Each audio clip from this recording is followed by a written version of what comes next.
Rasool encouraged us to care for girls, especially for girls, because in those times, in the majority of the world today, there's still this favoritism of boys above the girls. So the Prophet ﷺ, he said, whoever cares for and looks after two girls, any two girls, so your daughters, or you foster them, any two girls who you look after, let's say girls who are orphans for example, حَتَّى تَبْلُغَا, until they reach puberty, he or she will come on the day of judgment, me and him and her together on the same plane, and he did this with his fingers. We will be together. Wherever I go, you'll be there with me. The hadith is in Sahih Muslim.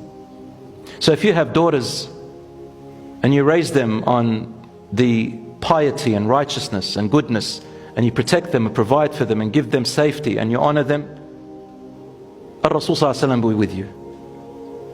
And in another hadith, they will be your protection from any punishment you deserve. They will be used to protect you and be forgiven.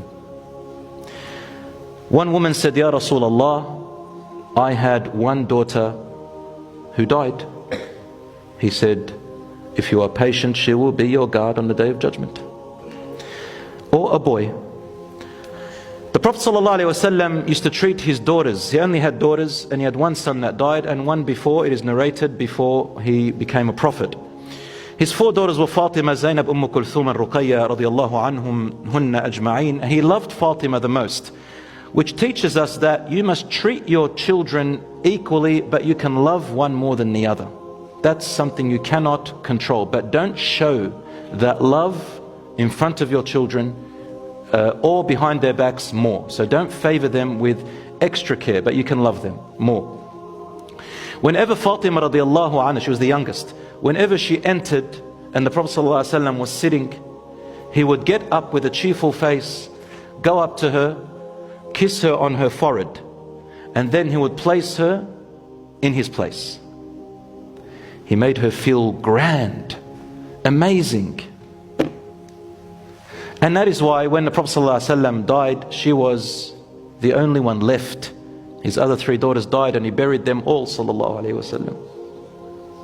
He buried all his daughters and he cried for them and he went through a lot. And his daughter Fatima, she used to come in, and when he was sick, he usually always got up. This time he didn't get up and she fell to the ground crying, saying, Atu'aku'akan ya Abi, are you going through immense pain, you? He said, yes, it's okay. There is no more pain upon your father after this day. And it's a long story, because she knew he would get up, he would never fail to get up. That means that day he became unable to stand. My brothers and sisters, and lastly, he used to get the consent of his daughters before marriage. Every single one of his daughters were not married without their consent, and Rasool used to take them aside and make sure that his daughter truly and honestly wants this man.